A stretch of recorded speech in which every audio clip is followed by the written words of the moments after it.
Hello, everyone, and welcome to Unconventional GMs, the series of games that we play in less than 2 hours with vim and vigor. Hopefully, you out there in Watcherland can learn some tips or maybe pick up some bits and pieces, a new game that you might like to play or something like that. This is number 5 in our ongoing series of Odyssey Aquatica, a kind of Steve Zissou, Jacques Cousteau underwater adventure type thing. You can check the playlist for more episodes. If you've not caught up already, well worth going back and seeing what we've already done. I'm Gaz from the What Would the Smart Party Do podcast, and also one of your Unconventional GMs. And I'll take you through now the rest of the players and other people we've got around the table who can introduce themselves and who it is they're going to be playing today. So let's start with my fellow Unconventional GM, Mr. Guy Milner. Hello, yes, good to be here. I'm Guy Milner from the Burn After Running blog and this. I am playing Jeremy St. John. Jeremy St. John Jr., English researcher, aquatic researcher, whose storyline, if you're joining us for the first time, obviously watch the previous 4 episodes, but not now. You can stay. We'll catch you up, and then go back and revisit those quickly. Who is an aquatic researcher who's sort of gone more down the reality TV route rather than the serious research route recently. But yeah, always fighting against his rival, his father, Jeremy St. John Sr. Again, if you've got here to episode 5 without watching episodes 1 to 4, it's possible that you haven't clicked like and subscribe yet. So do that now, and then you won't miss out on the previous games that we've played and later ones we've done. So remind you to do that. Thank you very much. We've got Ian McAllister. Hi, I'm Ian McAllister, writer at The Giant Brain. I've got a couple podcasts, Brainwaves, which is a tabletop news show, and Cult of the Old, which is just coming to the end of its first season about older board games. I'll be playing Douglas McIntosh this game, an underwater cryptozoologist from Scotland who, over the course of this season so far, has come back together with his estranged brother, but a half-sister has appeared as a new rival, and no doubt will cause some trouble down the line. Wonderful. Last but not least, we have Alex White. Hello, I'm Alex White, and I'm playing Hitesh Kapoor in our undersea adventures, an Indian researcher particularly enthralled by underwater caves and trenches, but also recently has been developing kind of a political firebrand, sort of a bent to him as he gets involved in various causes. He's also recently kind of got developing a love affair with Elsa Carson, our other crew member who sadly is not joining us this week. Well, you're saying not. The player might not be joining us, but Elsa Carson may make an appearance. Okay. Possible spoilers there, everyone. Right, so whether or not you've heard of the previous adventures that we've done, in between adventures, 1d6 years have passed for our particular explorers, and we go through some bits and pieces which tells us more about them and what they've been up to, give more depth to the characters. So let's do that. Guy, do you have hands on a d6 you can roll for us? I do. Well, I have hands on a keyboard that can roll it for you. That's equally good. So we've got 2 years past, so if you can increase your edges by 2. Awesome. And the first thing we need to know about is that each of you in those intervening couple of years will have published a work. It could be a magazine, it could be interviews, it could be a TV series, it might be an article in a journal, a concept album, a cookbook we've had before now, a literary novel, all kinds of things it could possibly be. But let's find out from our players what we've done. So, Guy, what's Jeremy done in the last 2 years? So Jeremy, perhaps heeding some of the advice of his fellow travellers, has gone slightly more highbrow than his cookery tour and reality survival program that he was involved in before. And he's written a memoir co-written with his father called A Childhood at Sea. I think it's been received with acclaim as a great sort of mixture of adventure novel and genuine scientific research by the whole of the establishment. I'm going to suggest apart from by his father, who hates it, and it has only deepened the sort of divide between them, as he has a completely different memory of what happened all the time, and it's written in a sort of obituary style, as if his father's passed it and already gone on. So he's managed to upset his own family, but win a little bit more respect with the rest of the ocean-going community. Yes, A Childhood at Sea. Yes. Lovely. Can't wait to read it. And Ian, how about your character? Douglas has used this time to return to Scotland for a bit, to return to the Highlands with his brother, and publish a book called Scotland's Seawater Secrets, going around the coast of Scotland, around what is now the sort of North Coast 500 route, exploring sort of the myths, legends of that area, trying to find any of those creatures that might be there. And has published this book of sort of myths and legends and like their veracity in the real world. And it's been sort of popular science kind of book. Sounds good. And do you mention the Loch Ness Monster? Because as we established, your brother has the only picture of the Loch Ness Monster. What do you say in your book about whether it actually exists or not? We're firm that it exists, but may have moved on maybe through underwater caves and waterways throughout the Highlands, because no one's seen it for a very long time. There's been a lot of fakery, but we posit that it may have moved to other waters, maybe warmer climes. That seems the most sensible reason why people won't have seen it. Yeah, absolutely. Yeah. And how about Hitesh, Alex? Hitesh has written a rather thick volume called Remote Industries, Marooned Rights, that is profiling the kind of industries that exist out in the ocean, oil rigs being an obvious one, but also kind of underwater bases, stuff like that, and kind of gives an account of what those places are like using some case studies, and also kind of explores how workers, when they're cut off from any kind of support network, are perhaps more rife for being exploited. Being kind of mixed reviews, like Hitesh himself, it's probably trying to juggle one too many balls at once. People were really interested in all these sort of profiles of these different places, but maybe were a bit less interested in the sort of the political tracts that make their way into the book. But generally regarded as a worthy work on an underwritten topic. No, they're very. I can see as you're all getting older, there's more weighty subjects and serious academic work being done. There was only one way to go for Jeremy, I think. He's done the barbecue cookbook. He's done the survival TV series. Yeah. Oh, I mean, he could go straight to Channel 5, you know. Yeah. Could be. Next up, Dave. Okay, right. The next thing we would do if we were doing everything in the book is virtues, but we're skipping over those for this series. And there's a reflection phase where you can change your epithet or your area of research, but I've discussed with the players, they're happy to move on from that, so that's fine. So the next thing we do is a bit of fellowship, and this is an opportunity for each character to ask another character something about themselves. So if you all arrange to go around in a circle, if we start with Guy again, that'll kick us off, and then we end with Guy being asked a question after you've done your little circle each other. And then once you've asked and answered your question, you each get a bond with each other that you can mark down on your character sheets. So yeah, I think I'll speak to Douglas. I think we'll be sat with a bottle of scotch, as usual on the deck, maybe with our respective books in hand, having read one another's works. Saying so, I think you and your brother have gone from this way to that about the veracity of the Loch Ness Monster. True. Are you now on the side that it's genuine? Are you now convinced? For a while you were a skeptic, weren't you? I think my skepticism came more from an anger at my brother, sort of pipping me to the post, such as it were. And now we're back as a family, back together, back writing together, which is great. And yeah, I can see his point of view. We've done some more research ourselves, talked to locals who have been there for many years, much longer than either of us. And yeah, I believe there's some veracity in the claims. Too many sightings to completely dismiss.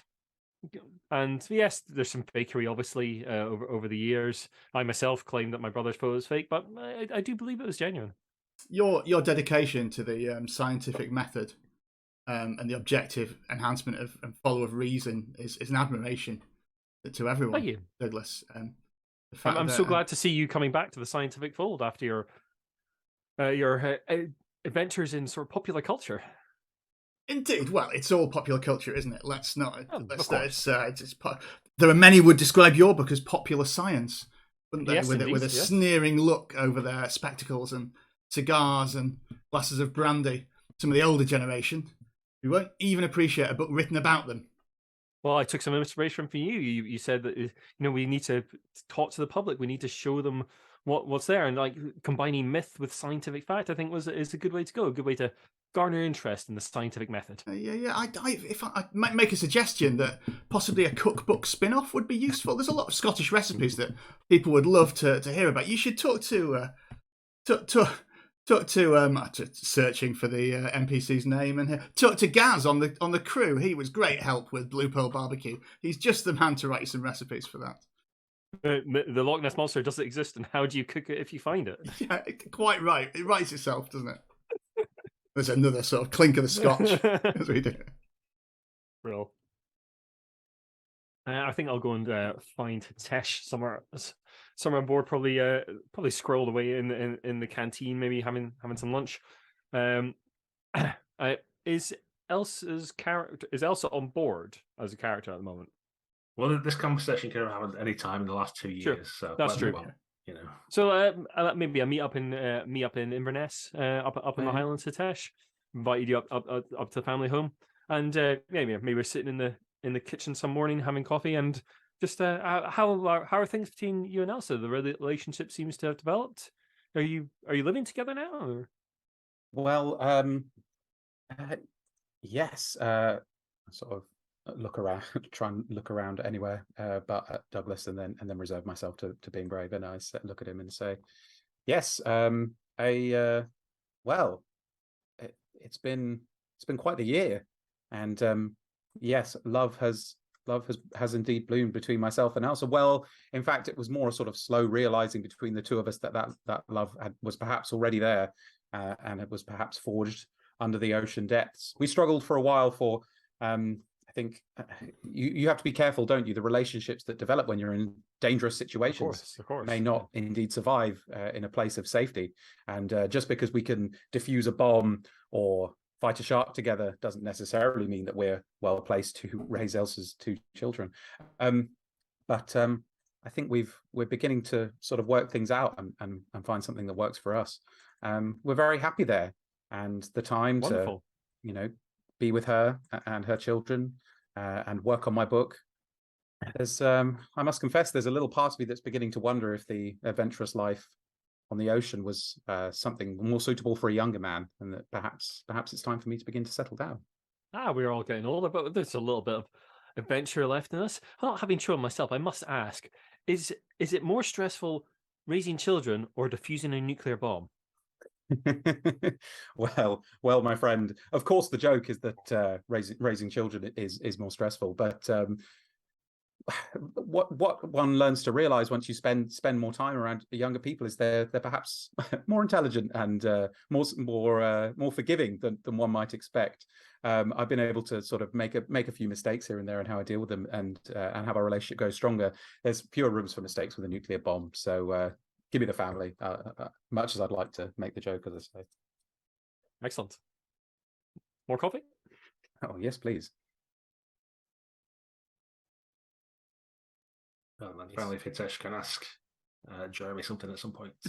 Indeed. Again, probably some scene that took place over the last couple of years, not in the UK.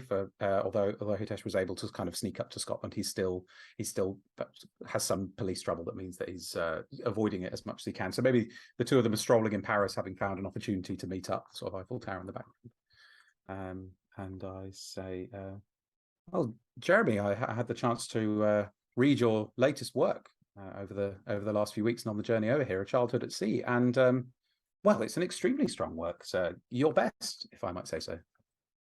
You think so? I feel it needed more illustrations, perhaps some context added, some character portraits of myself and my father, but the art budget didn't come in from that. Indeed, it seems to have been quite successful, but I feel it could have.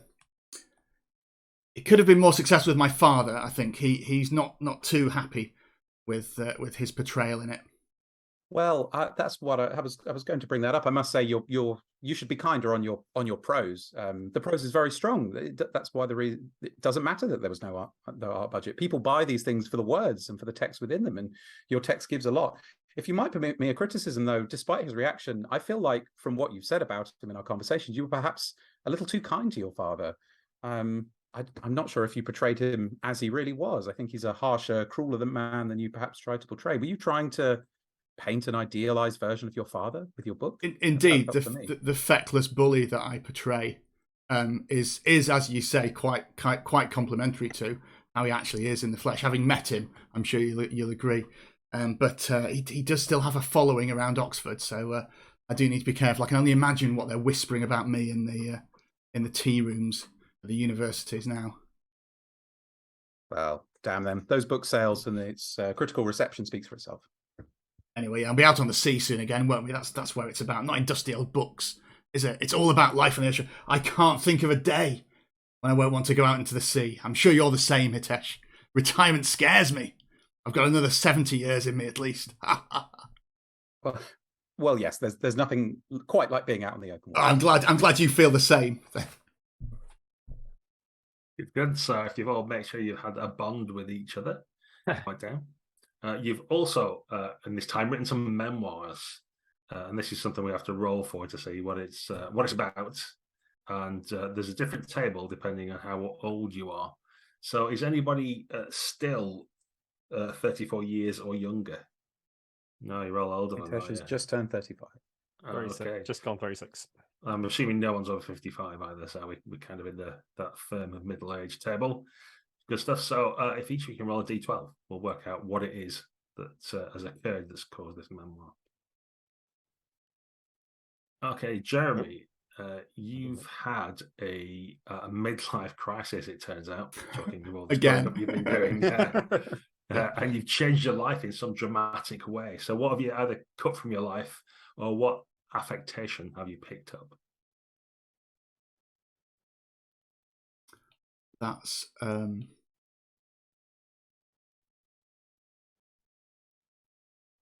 tricky to come up with on the fly. I think maybe let's do the obvious thing. It fits with the his sort of development as a character. I think he's sort of maybe sworn off digital media and is telling everyone about the evils of television and radio and the wireless and the damage it'll do, and berates people when they're stuck to their screens all the day in the cinema room and stuff.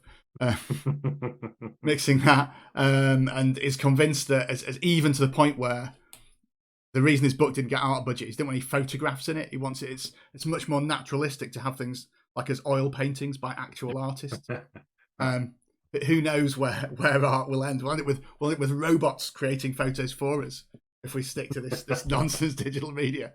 So yeah, I think he's become a media Luddite and barely only accepts to use his old typewriter to write up his notes that you hear tapping away in the basement of the boat, echoing round.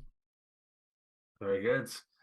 Douglas has had some kind of investment failure. So what business venture investment failed, and what debt do you now hold? I think maybe we try to start our own publishing house for the new book, and that just collapsed badly. We thought we knew how to write books, we knew how to publish them and distribute them worldwide at the same time as well. Yeah, absolutely easy. We've even got a boat, we can ship them. It's great. But no, it's not that easy at all. So yeah, a publishing house that has now collapsed, and we any of the money that is the books moved to a different publisher, and any of that money is basically being pushed into that debt. So we're not actually seeing a penny really from the new book. Seen the notoriety and the fame, but not the actual financial benefits, which is putting a bit of strain on the family finances. Very good. Okay, and then finally, Hitesh, an interesting one given your burgeoning relationship with Elsa, but you went solo. You went off on an adventure by yourself at some point, and maybe published a work on the back of it. What was that adventure, and what did you write about it? So when I was kind of towards the sort of global sort of east, when I was around going back to Japan, maybe doing a bit of research there, I realized that I was surprisingly close to Australia. And despite my sort of love affair with Elsa, I decided that I would still take the little detour back to Australian shores to see if I could find Marnie, who I had a love affair with many years ago now, and so kind of trekked around Australia looking for her, and she was sort of nowhere to be found. Her old home was empty. I don't know what's happened to her. She seems to have sort of disappeared, and I haven't been able to get a hold of her. To kind of recoup the loss on that, I was able to write a series of quite basic sort of travelogue of Australia for various sort of French and Dutch newspapers that sold okay and sort of paid its way. But it was kind of heartbreaking to have to do to kind of recoup my heartbreak in a strange sort of way. I'm not sure what the Dutch is for everything that wants to kill you, but yeah, I'm sure you managed to sort it out in the end. Excellent stuff. Right, that's plenty of grist for the mill. Almost there. You have some training and specialist gear things. You clear all them if you had any left over from last time, and so you can mark 3 fresh ones for this expedition. And then we're good to sort of get on with the adventure. I'll have a slight pregnant pause. I'll just talk to the audience while you're doing that. Did we get our pressure back as well? Correct, yeah. Cool. Okay, ready to go. Okay, so you're going to be in the Mediterranean Sea to the southwest of Italy. There's an area known as the Diavolo Triangle, if you imagine a sort of pseudo-Bermuda Triangle. It's where a number of aircraft and ships are said to have disappeared under mysterious circumstances. And it turns out that while Hitesh was off on his solo adventures, that Elsa had decided to take a short vacation as well. She'd left the kids with her ex-husband, and she'd gone for a Mediterranean cruise or a working holiday of some sort, and didn't come back. So you people have found yourselves there looking for her because she's either. Sorry, go for it. Could I sort of add, given this background, maybe we didn't necessarily have an expedition planned for a few more years, and I had some kind of speaking tour planned, and I had to kind of drop everything, and we can just see that in a little montage, me having to get the crew back together to go and find her and sort of implore them to join us, although I'm sure they won't need too much imploring. Yeah, there's a particularly awkward scene in the TV show of your lives where you had to go and get Daniel, your former intern, who's now captain of his own vessel, to agree to come with you and bring some of his crew, because you couldn't get a hold of any. Like, it's mid-semester, you couldn't get any new interns, so you've got this crew now who's supposed to be young people, and they're all like grizzled seamen and stuff like that, and trawlermen and things like that have turned up with you to come on this trip. So yes, you're trying to navigate based on what data you have of the planned journey. There's some age, weather patterns, things like that. But to try and estimate her recent location, or the most recent location that you know of, and velocity and all that kind of stuff, it's going to require some kind of test to see if you can work it out between yourselves. So it's probably going to be, I'm going to say curiosity, because we're trying to work out an enigma, so that seems appropriate. And I will roll that. So it's going to be a target number of 6. You can each tell me what you're doing to try or to help to locate where else I might have gone. I'm spending a pressure to bring in determination, as you see the sort of bags under Hitesh's eyes from the sleepless nights of just endlessly going over Elsa's notes. Douglas is going to be looking up the sort of like the legends of this area, like the ships been going missing here for maybe centuries, like sort of reading up local legends and getting sort of pinpointing areas. Maybe some of them on the way we'll speak to locals, that kind of thing in ports. Just getting the lay of the land from the locals. So I'm going to bring in warmth, I think, as I talk to the locals about it. Similarly, I'm going to bring in warmth. Jeremy is going to be calling round the myriad number of writers who he has collaborated with, making the sort of books that you get in like £1 bargain bookstores about places like the Bermuda Triangle and the Diavolo Triangle, trying to piece together some fragment of truth from the lies and webs that they spin him to try and get some research for that. So yeah, spending pressure to bring in warmth. Excellent. Let's roll them bones.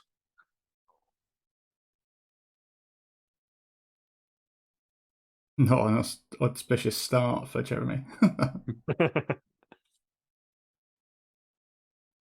We'll get everybody. Okay, so Jeremy's going to have to tell us how that went bad. You just get 1 glory for that.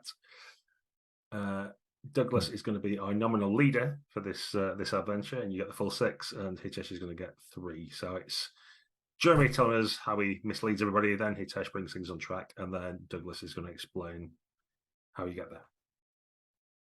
I think that I get a good lead to the foremost expert in the Diavolo Triangle, in some nice little cafe and some seaside town in Italy, that Jeremy immediately goes off to visit, and ends up in a sort of like 3-day bender with this guy.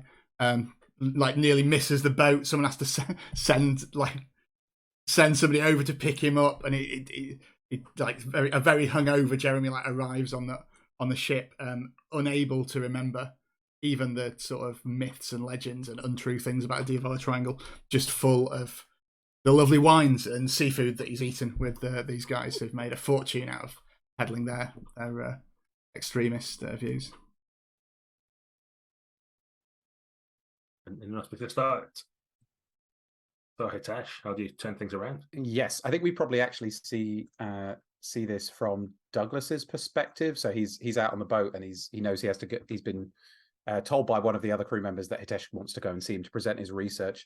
So Douglas comes in and Hitesh is just in this room that's his office, and it's immediately obvious on sight kind of what a mess he is. So his beard is all kind of mussy and messed up, and it's got crumbs in it. There's plates and cups surrounding him, but he is able to sort of frantically kind of in a sort of slightly scatterbrain way present the research that he has found to Douglas, kind of showing like, look, Elsa found that all the ships that got lost used this approach, so that must be what she did too, and whatever they fell victim to must have caught her, even though she thought she was above it. And it is useful data, but perhaps it's also a point where Douglas realizes that Hitesh is not the man to lead this expedition as Hitesh maybe thought he was.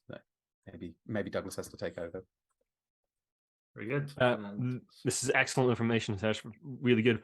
But from some of the locals, there's a sort of weird, sort of bioluminescent fish that apparently goes around the area and loves to swim in this particular area, swim into the triangle and comes in and out on a regular basis. So I reckon we follow them. We'll find our way to the triangle. Maybe find a safe way in as well, and then we can find Elsa. I think going in the way she went, probably a bit risky, so let's see if we can find a back door, so to speak. You may all be right, my friend. Good research. Well availed. You too. Let's go.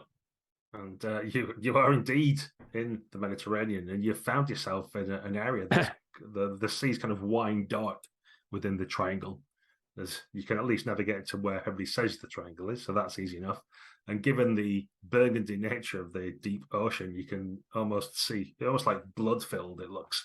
And these bioluminescent fish glow up like little dots, like stars in the night, drawing you in.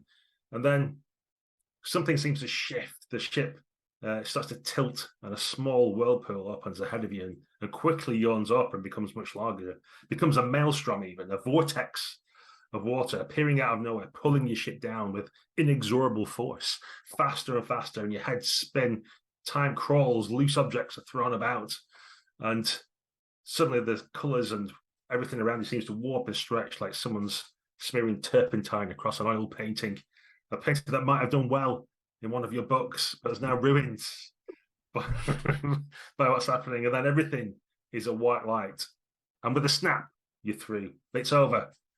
Your research vessel is bobbing gently on the mirror calm surface of azure waters, changed now in colour to a beautiful blue. And the water seems to stretch to the horizon. The only landmark within sight is an island not far from you. As you close upon it, you notice that the shore has a small pastel-coloured fishing village. And it is kind of like rambling up the side of a cliff, if you will. So they're like hodgepodge of things, probably mules to get up to some of these houses.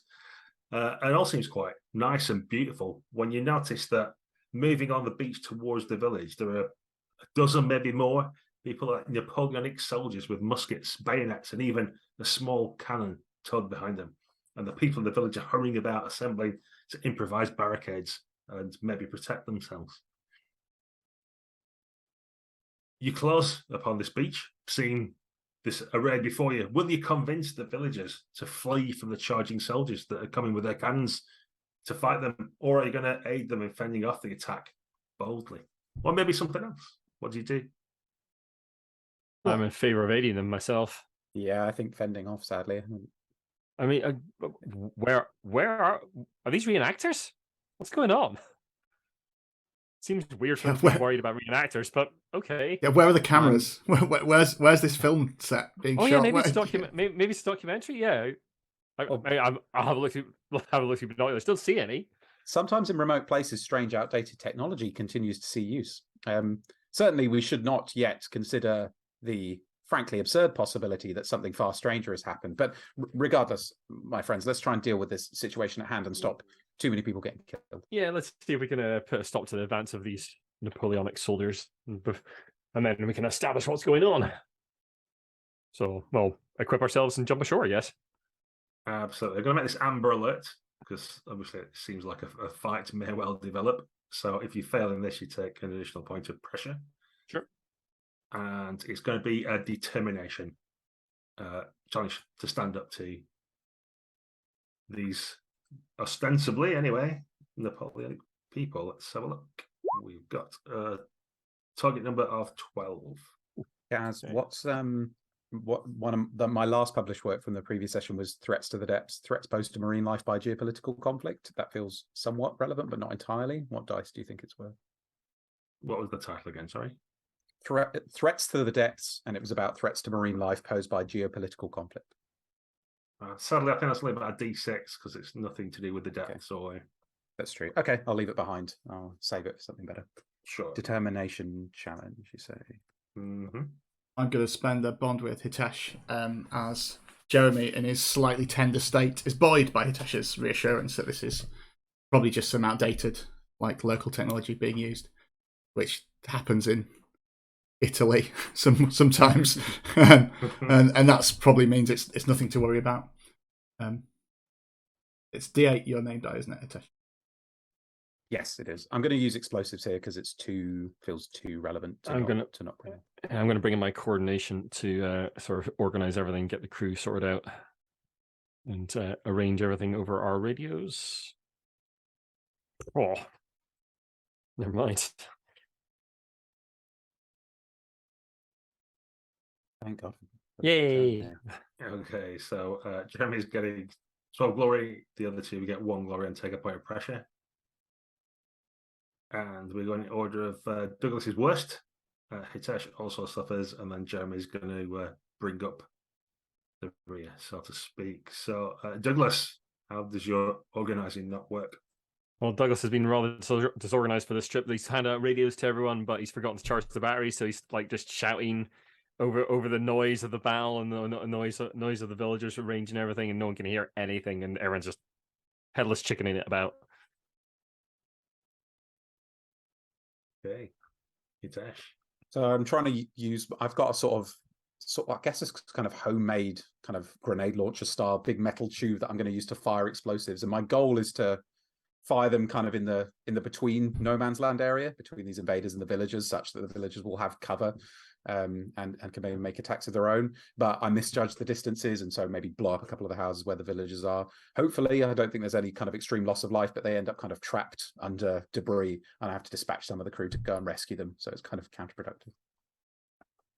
Okay, things looking bad. The cannons started to destroy this beautiful pastel-coloured village as the French artillery of the period, famed for its accuracy, is destroying barricades and people's homes. How does Jeremy save the day? I think we see a bush, a scrub bush on a sand dune, and then it moves and stands up, and one of the Napoleonic soldiers is leapt upon by Jeremy, and his just quickly dispatched. The camera pans away, obviously, and then we see it again. And this is in cut with what we actually see is this cut in with scenes from one of the episodes that was cut from Swimming with Sharks with Jeremy St. John, the reality TV survival program, which actually had a quite similar scenario in it, one episode. So not only is Jeremy going from sort of emplacement to emplacement and getting rid of these cannons and dealing with enough of these soldiers to confuse them, there's occasional sort of camera shots of him giving a knowing wink to camera as he dispatches this. Hard to tell which is the current situation with his scrub bush disguise on, and which is this poorly produced straight to video TV series that was made many years ago. It just looks, only the grey in his beard is what can reveal which is the current timeline that he's in. Very good. And after he's dispatched a few soldiers, or at least disarmed them and confused them, the bugle sounds or a French horn, perhaps, and the French forces retreat, attaching their cannons back to the horses. They retire from the village to recoup or perhaps get reinforcements. Who knows? But for now, you've saved the day, and you get time to take a breather and actually look at what's going on in the village. So as people start to assemble in the town square or village square, you see there's all sorts of folk that are here. There's some that look like they come from 6th century China, some maybe 17th century India, some from 20th century Brazil. All manner of folk are about. And you notice, probably Hitesh notices, a frail old lady is kind of being helped by a younger man forward. And it looks like Marnie, your Australian beau, but she's advanced by many years, like far more than the intervening years since you saw her. And she kind of like looks at you misty-eyed with like, you see like cataracts starting to form and stuff. So she's got like slight milky sheen to them and says, "Is it? It's him. I told you Hitesh wouldn't leave us here. I knew he'd come for us." And she's like looking around, nodding at everybody. And they're still all a bit skeptical about what's going on, but still thankful that you helped them with the Napoleonics. Yeah, I rush up to her and I kind of don't know how to act or behave because, you know, I was used, last time I saw her, we were both kind of in our late sort of 20s. So much has changed, and I kind of awkwardly kind of hug her. I want to sort of throw myself on her and have that moment when I realize that, you know, I might kind of crush her if I do. And then I pull back from my awkward hug and I look at her and I say, "Marnie, please excuse my appearance." I kind of try and brush my beard and I say, "What on earth has happened? Where did you...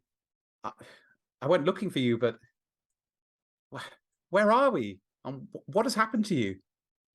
Well, I wanted to follow you. I thought maybe if I had the life that you had, maybe we'd have more in common. Maybe if I was a seafarer too, an explorer or something, and I travelled here, but God knows how long it's been.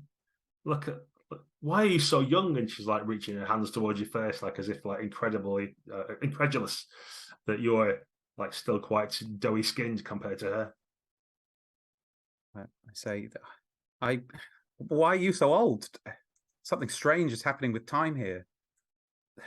What is this place? I don't know. There is something in the sea, perhaps. Those who were here before me have talked about some kind of sunken temple. Some say magic, they talk of gods, they talk of aliens, they talk of super science, they talk of all things. I can't understand half of these people. And she kind of looks around. There's a couple of guys speaking in Mandarin. There's a couple of sailors from Brazil speaking in Portuguese and so forth. And there's an excited yammering around you that as you guys have turned up. And you see notably that in this wharf on the dockside near the beach, yours is the only vessel. So it would appear like you're the first people who've come through and actually still got your ship in some kind of working order, and that hasn't been devoured by the method of travel. And as you're trying to get your head around this, the young man kind of tips his Panama hand back, who's been helping her, and looks and says, "Oh, well, look at my boy."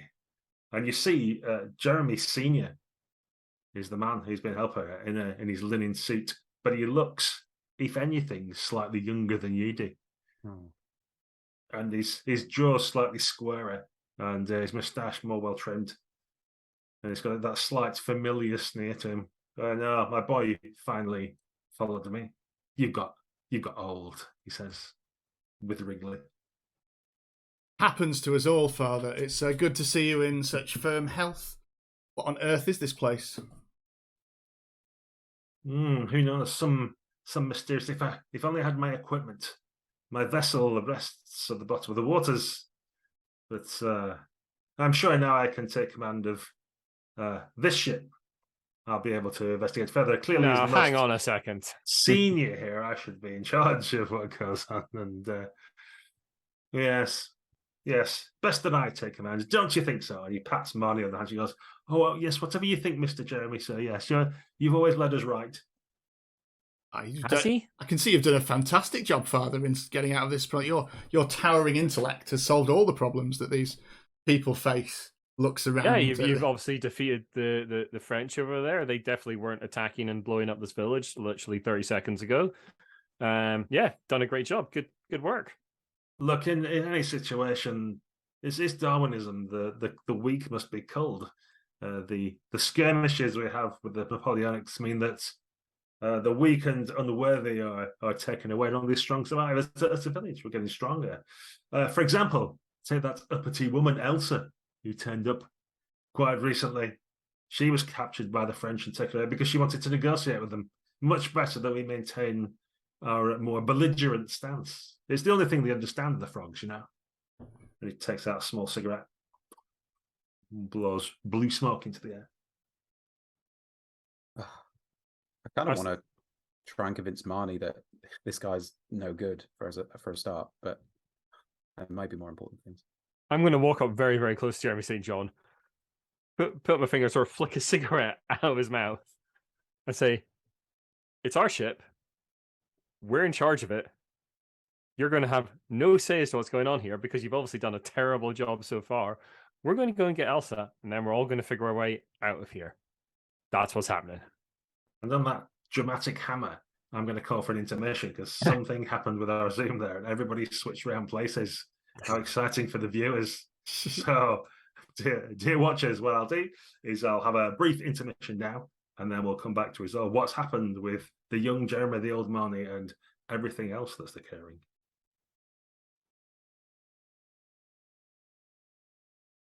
Hello, everyone. We're back from break, and hopefully all our players in the correct boxes. If not, well, let's hope that everybody watching at home on YouTube isn't paying close attention to who's playing what character, and then it won't matter at all. Watch the previous 4 episodes. You can learn. That's right. Learn the names, and then you can come back. So pause, open another window, watch those, and come back. That's the simplest way to do it. We'll all just swap character now. We'll just play different characters. Oh yeah, yeah. Why not? Let's do both those things. Yeah. Excellent. He's playing Daniel the crewman. Right now, let's get a grip. Giddiness in the intermission has perhaps got the better of us. So you were trying to argue with Jeremy Senior, who's now chronologically junior, about who should have control of the boat and various other things. Mm-hmm. You noticed that there's a fiery-haired Scottish woman who's dressed, probably you guess like earlier, 12th century, something like that. Maybe a blacksmith or something. Cracked fingernails with coal dust under them and fiery eyes. She's got a big shiner on her eye, which you take it to mean someone wrested control this for the trauma. And she's kind of like lurking in the background, waiting to take over again. If only the hated Jeremy Senior / Junior wasn't here. And it sounded like you were trying to have a tete-a-tete, a confrontation verbally to kind of wrest control of the village. Mm-hmm. Certainly. Very good. In that case, does it? I don't think it counts as warmth. Actually, I'm going to say it's probably determination. Is this as you butt heads? Although someone wants to spend pressure to bring warmth in, you can do. And yes, it's all of you versus.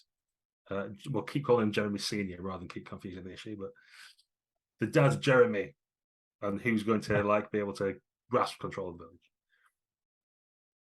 And I just need to add in some extra stuff because one thing we did off camera as well for the viewers is you roll to see what's happened to the rivals, as these are, or certainly Jeremy's. So he's got some extra dice and bonuses. I'm just going to chuck in there while no one's looking. I'm going to keep it as Amber Alert because I think things are still on a knife edge, or they're not out and out violence just yet. And let's make a roll for the target number. It's on determination. A mere 6. All those big dice didn't help me. Well, it's not going to stop me spending a pressure to bring in warmth, as hopefully people see that my father never shows any warmth at all. I'm the nice one of the two of them. And I cannot resist the opportunity to try and bring in. I'm going to hope that my memoir, A Childhood at Sea, all about my relationship with my father, might be relevant here. Are you just kind of giving a book reading while we're in the middle? Just leave it lying from around. Chapter 3. Yeah. So you get a D10 for that highly appropriate advantage. Awesome. The thing when you win an argument, I bring up all the awful shit someone's done in the past. You've literally written a book about it. So I'm going to back up Jeremy with that, sort of like down long lines. I'm like, look how he's treated his son over the years. Hear from his son's own words in his book about how he's been treated terribly. How is he ever going to treat you well, etc. That kind of thing. I mean, as established as well. Bring in my bond with Jeremy. I mean, there's like a cargo hold full of those books. Like they used to be business cards and stuff. Passing them out. All of our publications, we've got hundreds of copies of them. What's your name dice, Jeremy? D8. D8. Cool. I'm also bringing in warmth because I'm still trying to win Marnie round. Hey.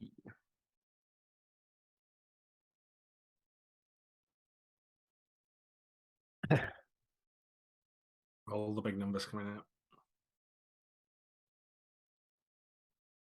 Right, so Douglas sets the scene.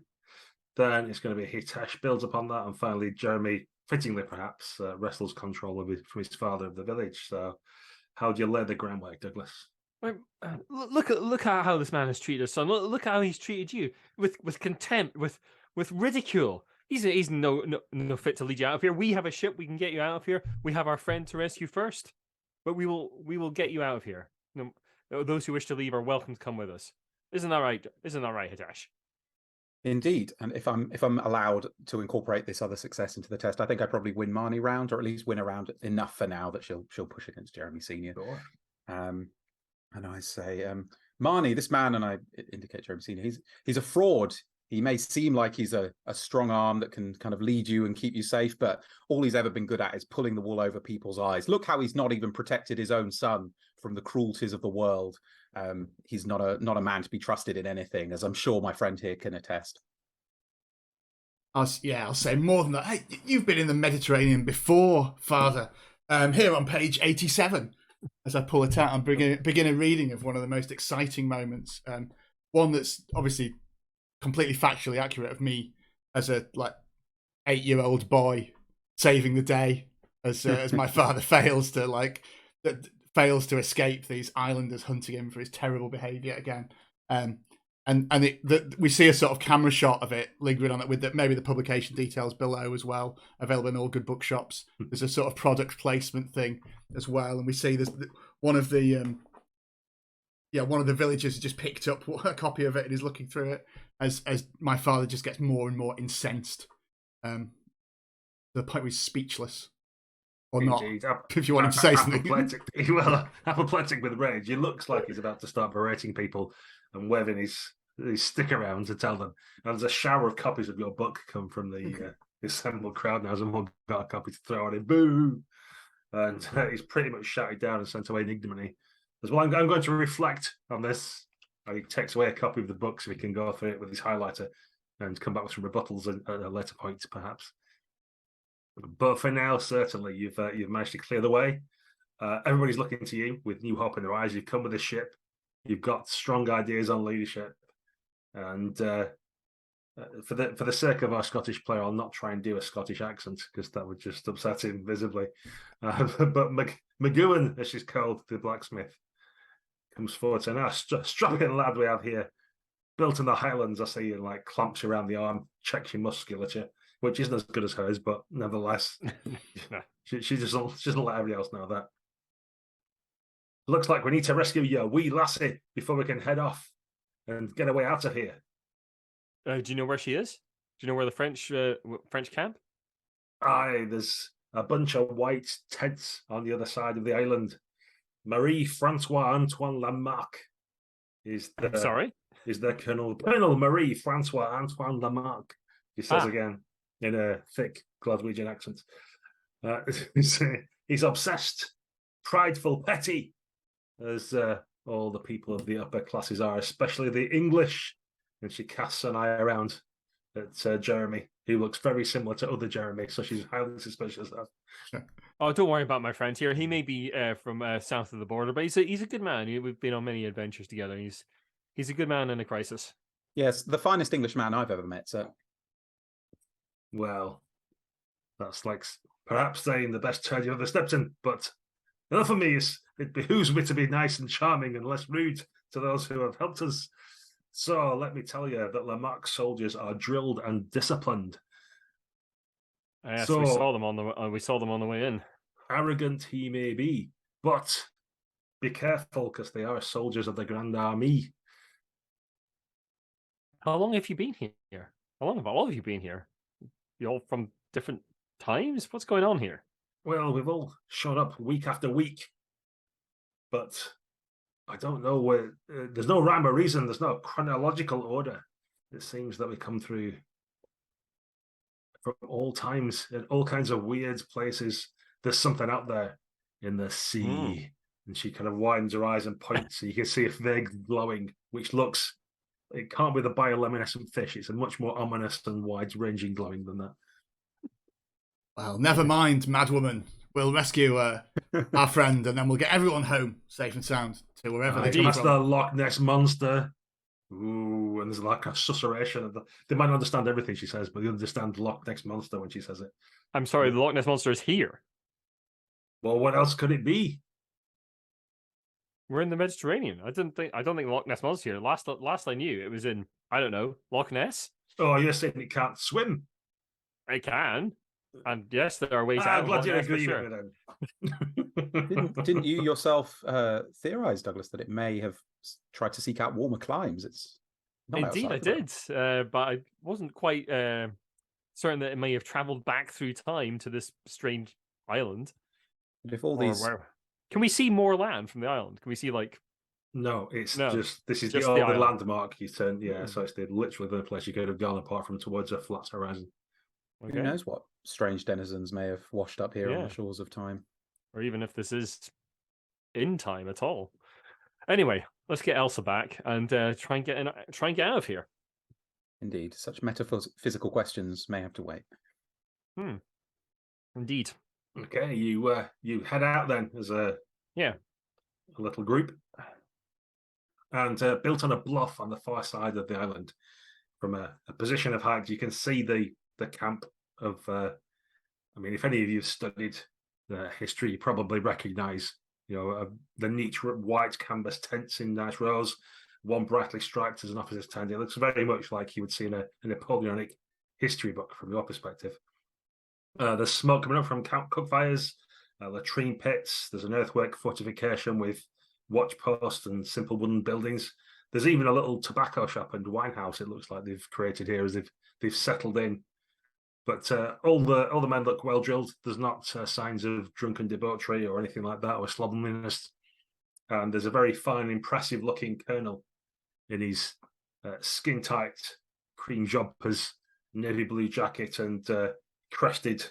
Probably got a transverse hat on. I think they're probably more impressive, aren't they? With a big red, white, and blue rosette and some kind of feather at the top of it. He's going around nitpicking, making sure that everything's perfectly in order around his camp. Well, my father wanted to continue skirmishing with these people, but don't think that's the way. I think it seemed like a reasonable man. And I don't know. We don't know what they have. They might have some. We were almost out of the good wine. Who knows what they have here from the past? Yeah, I mean, we have some things we can trade for sure. I mean, maybe we can help them out of here as well if they want to leave. I mean, we can't take everyone from the island, I would think. Too many, but we can take some. Let's how's your French? Really. Mine's a bit rusty. Oh, I only speak a petit pois of French, but it should be enough for our needs, I'm sure. If you speak, my father taught me actually, if you speak slowly and loudly, it usually works. Now, Jeremy, that's very much an attitude of the English, I feel, in my experiences abroad. So maybe I'll not go that route. Jeremy, we did have that trip to Paris, and if I recall, you allowed me to do most of the talking there. I might suggest that we adopt a similar tact here. That sounds good to me, Hitesh. But of course, your bonhomie and bravado translates into any language. My bonhomie translates into French very well, yes. Specifically that. Quite so. So let's avoid any brouhaha and try. I'm quite happy for Hitesh to take the lead on talking to the general.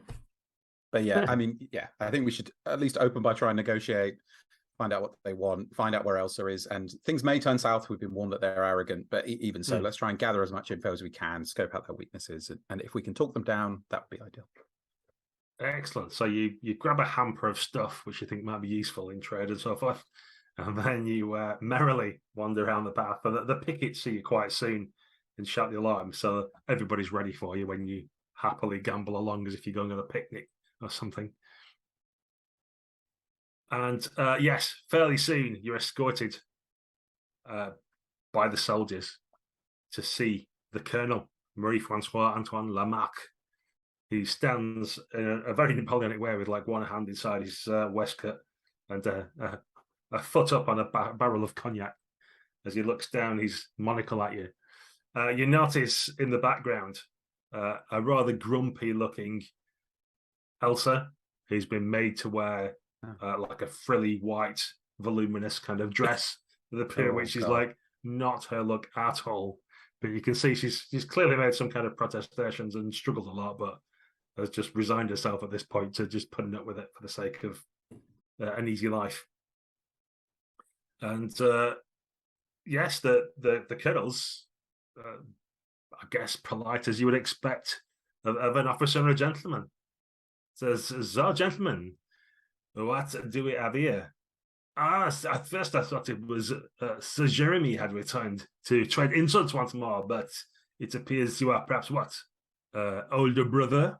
An uncle, perhaps?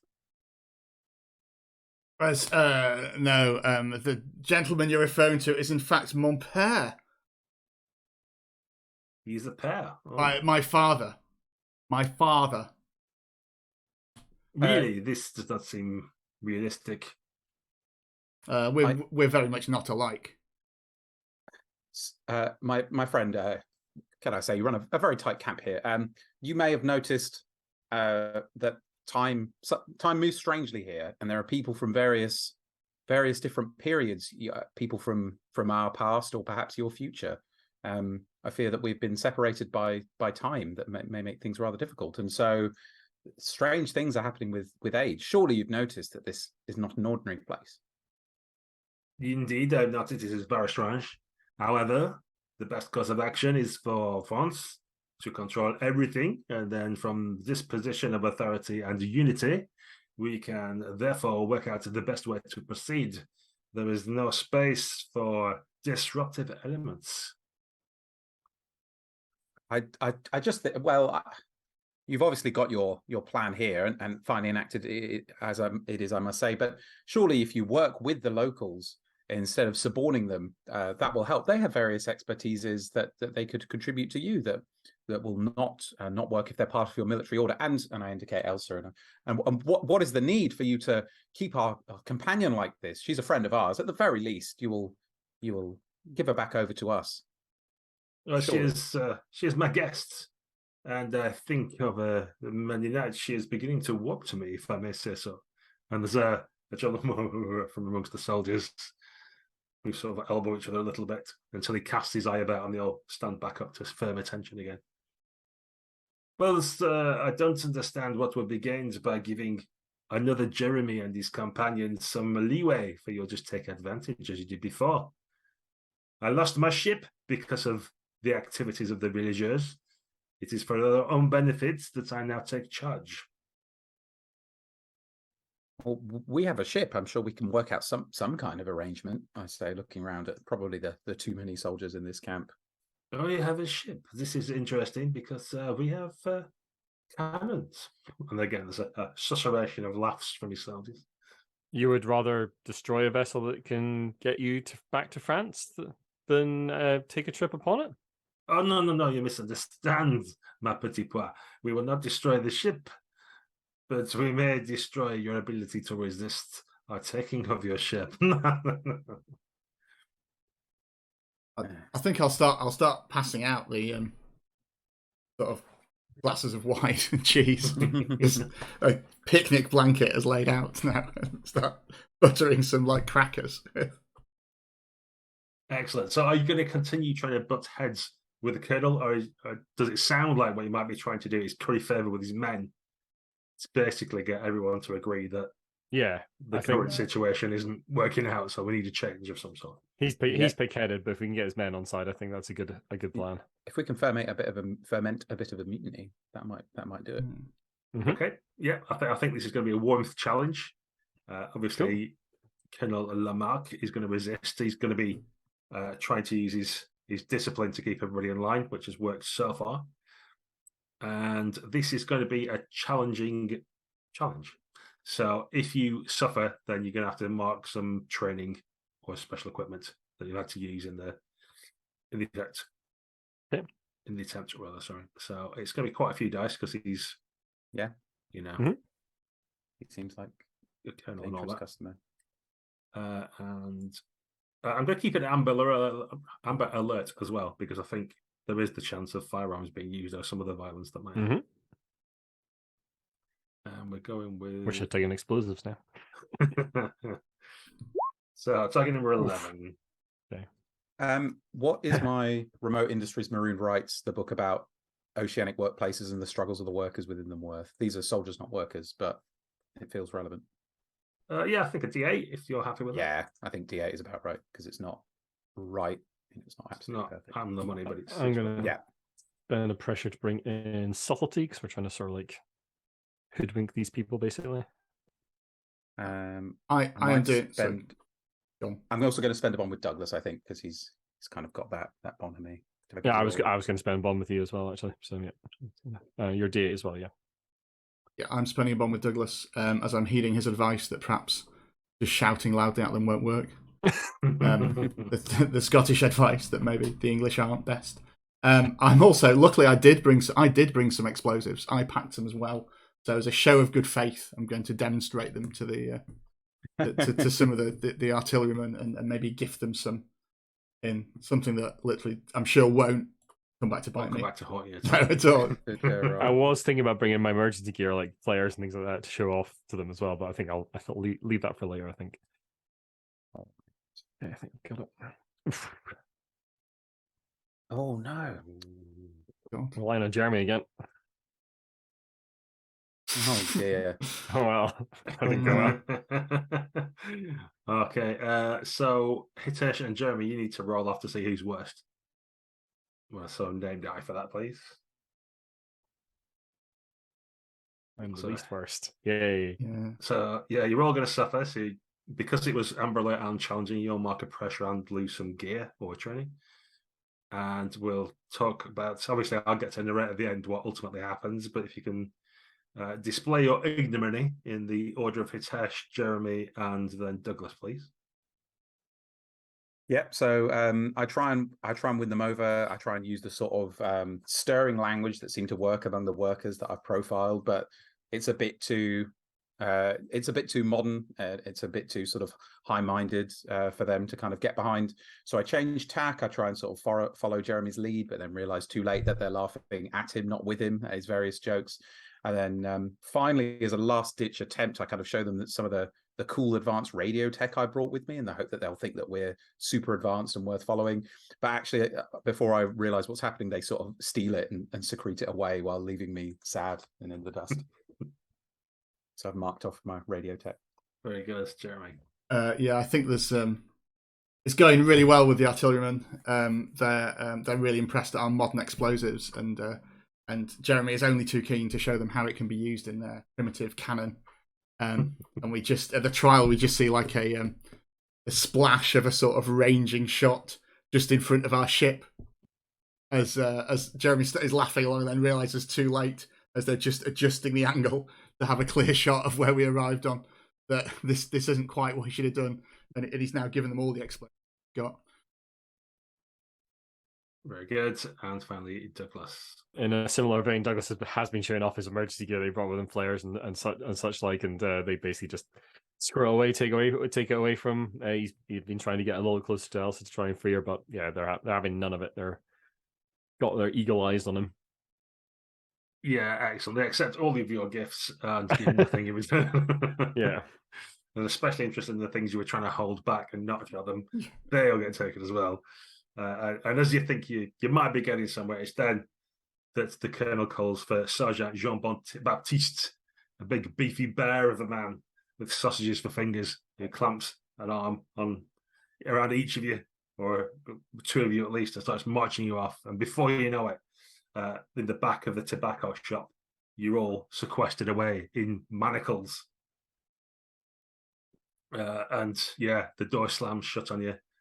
Says, we shall be back for you shortly, but first we must deal with the village as well. Our new flare cannons and other superb equipment we now have. Thank you very much. And night starts to fall, and there's darkness around you. Some pickets have left, some soldiers. You'll have to reflect on what you've done.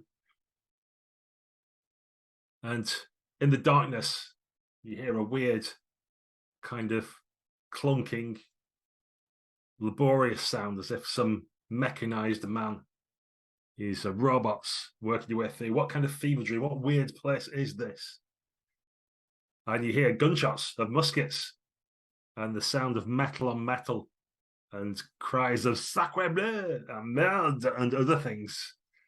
And the door splinters to your tobacco shop, and you see through the grill on the atmospheric diving seat your former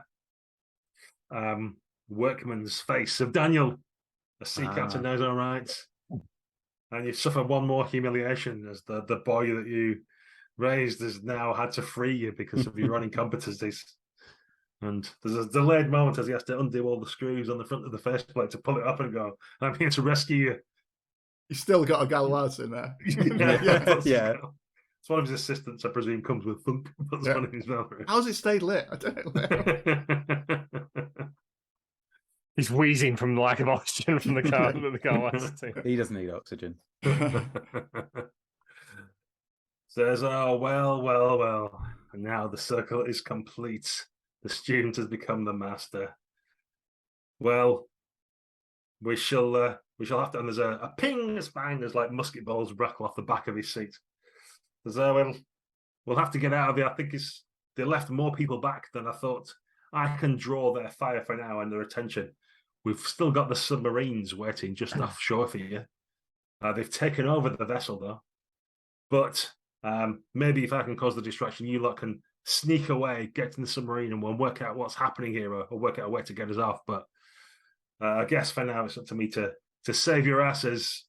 But don't take too long about it, or the army may be back. I think they'll make short work of the village. They're sure to control of the shippies enough.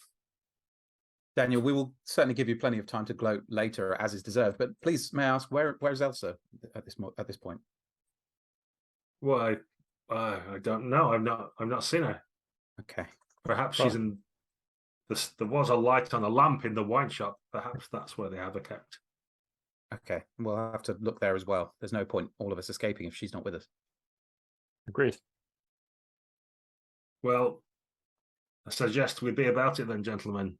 And his assistant comes and slams the grill on his diving suit and does up all the wing nuts again. And he slowly kind of like shifts around so he can get back out again. The starts clunking through.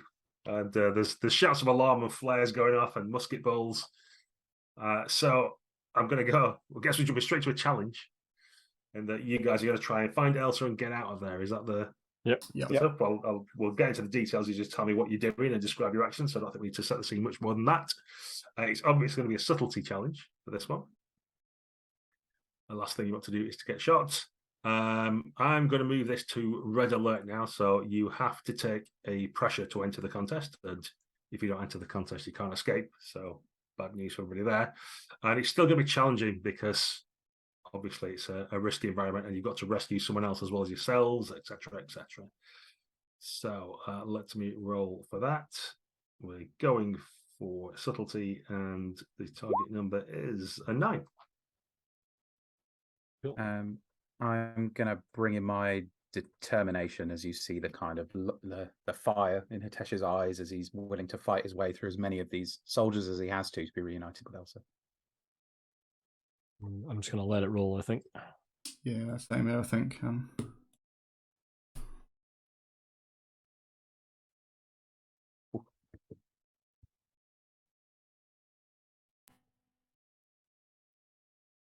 Okay, 1 glory for Douglas, and you're going to suffer another equipment and pressure. Jeremy is going to get 5 glory. I think. Oh no, you've got. Yes, Jeremy's got 5 glory, and then Hitesh is going to get the full 9, and gets to tell us the excellent tale of Elsa's recovery in that. So, Douglas, things do not start auspiciously. What happens to you?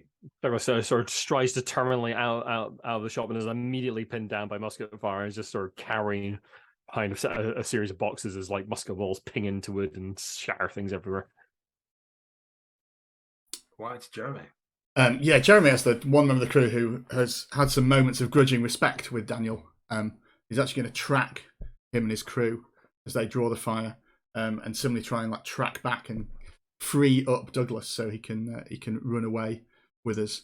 But in the process, isn't doing anything to rescue Elsa at all. He's just trying to get the rest of us out there with his little sand dune thing on. It's just like in the show again. There's a scene similar to this but they didn't have the budget. They never filmed it, but he still did all the training for it. Very good. And Hitesh says the day. Hitesh hangs back for a little while, is able to let kind of Jeremy and Douglas kind of go first, and Douglas is perhaps able to distract some of the kind of guards that are here in this camp just by being under fire and having to hide. Jeremy does perhaps take out a few from behind a bush and clears a path that Hitesh is able to exploit with a well-timed kind of mad dash across the camp, and he kind of bursts into this tent where Elsa is being kept, but he has to deal with the final kind of challenge, which is this her jailer, who's this kind of big beefy man who just kind of turns around. He has this like large wooden oar that he just finds to hand. He swings it at Hitesh and knocks him to the ground, and then goes in again for a finishing blow. But Hitesh kind of bursts up, the oar breaks on his back, and he tackles the man to the ground, and with a few kind of punches is able to sort of fell him. And then Hitesh springs back up, kind of grabs Elsa and says, "Oh, thank God, it's been too long. Please, we have to get out of here. And if you'll forgive me for being too story gamey, this might be a moment we want to flash back to later when Elsa's player is here. So I'll leave the details of the reunion for now. But the two of us emerge from the tent." Indeed. I shall mark down the flashback for later. Excellent. And yeah, we're rejoining with you escaping the camp. There's probably a couple of tents on fire by now. Daniel and the others have managed to escape as obvious. They're NPCs and can't be harmed at this stage, unless I want them to be. And the rest of you managed to make it onto your Tartan submarine, which is weirdly like perfectly disguised against the shoreline, given the weird vegetation they have on this particular island. It takes you a minute to find it. You wonder whether they've already gone, but then spot it. And yes, you start to put your way back in your little submarine towards the ship that you can see on the horizon, which is yours, and the village itself, which seems now to be in flames and so forth. I think it's whether to go to a battle now or not. I think we probably need another scene with you re-engaging with the village, don't we? Because there's been some shenanigans going on before we try and work out how you might get out of this situation as a whole.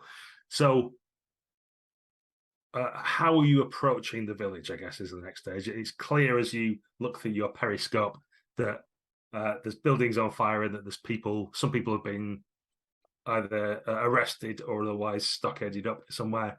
There are soldiers about, pickets. The main force seems to be heading back towards their encampment, but it's clear to you that there's a tricolour flying above like the largest house in the village and that kind of thing. And your ship's got French soldiers on it as well. Should we retake the ship first, get supplies? I feel like we probably want to. Yeah, maybe we should retake the ship first, get our stuff, and then the battle. And get the rest of our crew as well if they've been captured on there. And then probably the final battle will be joined in the village itself. Yeah, we rescued Elsa. We should rescue Bubbles as well. Yep. Yep. And we've got a moon pill on the ship. They won't know what that is or what it does. So yeah, we can dock with the ship safely. I'm interested to find out how you handcuff a dolphin as well. Yeah. Some curious narration for later. Two French soldiers aggressively shrugging at each other. Yeah. Just take them out of the water and put them in a really big tank. Okay, so you realise that if you retake your vessel, ultimately you all want to escape from here anyway. So it doesn't really matter about securing the village per se. What matters is, can you get your vessel and get everybody who wants to come off the island? Yeah. So how are you approaching this, I guess? Is it going to be subtly sneaking on, like a Navy SEALs kind of raid? Is it going to be a bold brass, determined thrust towards them? Are you going to disguise yourself some way and try and charm or fast talk your way aboard to get key positions? What's the approach you're taking?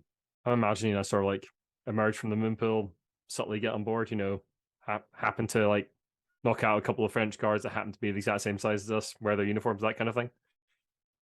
Yeah, that might be it. Like a good lead in. Okay, so it's going to be another subtlety challenge, I think. Yep. I don't like having two of the same challenge in the same, like sequentially like that, but that's the way it's worked out. I think it doesn't really matter. Yeah. I mean, I'm going to be bringing in determination my last point of pressure. So, Okay. I am going to say this is going to be challenging again because you've got to retake a vessel that's held by the military. I'm going to reduce it down to an amber alert now, so you'll only take pressure or additional pressure if you fail, because they think they've secured the village, although they're obviously still making sure that there's no one going to try and rebel on that kind of thing. So amber alert's and challenging. I can use the colonel's dice as well because he's firmly in charge now. So your target number for this will be just a 6. Perhaps the French are drinking lots of your wine. Now they've got your vessel, they've like cracked open the wine cellar. Oh, that's terrible news. Yeah, I'm just rolling it, I think. I don't think I've got... Well, I've got some stuff that I'm going to save for last time. I might leave my last point of pressure for later if that's the target number, which is a slightly metagamey thing to do, but yeah. Yeah, probably worth pointing out for the viewers because they can't see the ship diagram we've got going on there, but you do have a professional kitchen and a wine cellar. And having the French soldiers there means they're taking full advantage of this. Who knows what state they'll be in by the time you've got control again. I think I might support Jeremy in this. I'm mostly hanging back, looking after Elsa. I'm still wounded from when that kind of oar was broken across my back. So that means I just lend you my domain die for for this, right? So my subtlety, I'm afraid, is only a D6, but there you are. Oh no! Can't even make that. It's not like secession. Yay! Not one with an 8 for a while, have we? It's a good job I rolled a low target number, isn't it? So yeah, Hitesh gets a bond and 1 glory. Douglas gets 1 glory, but suffers a pressure and a gear or training. If I don't have a gear to take another pressure, yeah, cool. Danny. And then, of course, Jeremy will, by the skin of his teeth, manage to rescue things for you all. I was going to have to imprison you all again or something there. That was going to get tedious for the viewers. Daniel again emerges. Yeah. I thought I'd just rescue you. Okay, Douglas, how do you make a meal of things? Douglas sort of like sneaks on board, watched a few too many action films, like sees a couple of French guards coming down the corridor, jumps upon them, but like just completely misreads how big they are and how well trained they are, and just gets himself into immediate trouble on the ground with like bayonets stuck in his face. Yeah, I think I can push that a little bit more. So we'll get the long shot down the sort of like the corridor with the cabins, and there's the bit where you come out like clawing and get dragged back in again. The sounds of punching and rifle butts and stuff. Fair. I think you've suffered enough. It's got to be a bit more brutal. But fortunately, I don't imagine. I imagine Hiteshi's trying to help. You were trying to help as well, weren't you? So yeah, and also probably just like too. The back injury was probably worse than you thought, and you put your back out as you try and help him with that. Yeah. Well, I think as much as Hitesh and Elsa try and hang back, we see like Jeremy vanish for a moment, re-emerge with a whatever hat these French soldiers are wearing, and with another 2, one for Hitesh and one for Elsa, and throws you like a bayonet and tries to get you involved.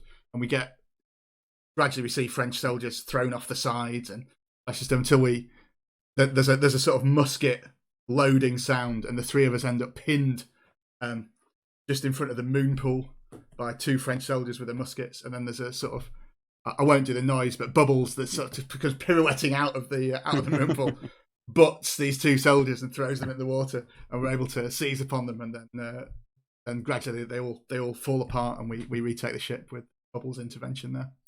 Excellent. And the producers get to use some of the stock B-roll footage you've got of Bubbles laughing in the moon pool, which is happening quite well. It's the same shot of Bubbles like jumping out of the moon pool we've had like every episode. Every episode, yeah.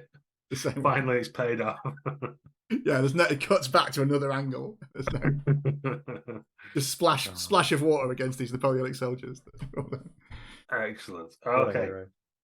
So yeah, it turns out the rest of the soldiers that are retained in the village as the colonel's headed back to his main camp to go and see to what's happening there, because he's seen the flares go off and stuff that set off when you were making your escape. The remaining soldiers have got drunk on wine, it turns out, and cognac and stuff. And the villagers, including Jeremy Senior and others, have managed to overpower them and come rushing to your boat once they know that the French flag's been pulled down and your tartan flag's been put back up again on the back of the vessel. So you've got an assemblage of people. You've got Elsa's with you now. You've got Marnie. You've got Jeremy Senior. You've got the Glaswegian blacksmith from the 12th century. You've got all manner of people: Chinese, Indians, Brazilians, and others that have kind of crammed onto your boat, saying, "Oh, we need to do something now. We need to get away. We can't hang around for the French."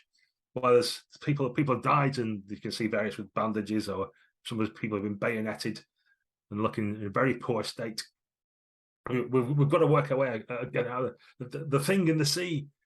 And the blacksmith rushes to the edge and points. "See, there is. You can see it now. It's nighttime. Look at it glimmer and glow. You can see it." And there's something, a dark shape that swims across it. And there she is, Nessie. And she looks directly at Douglas as if she's just been proven right. Fascinating. Let's go.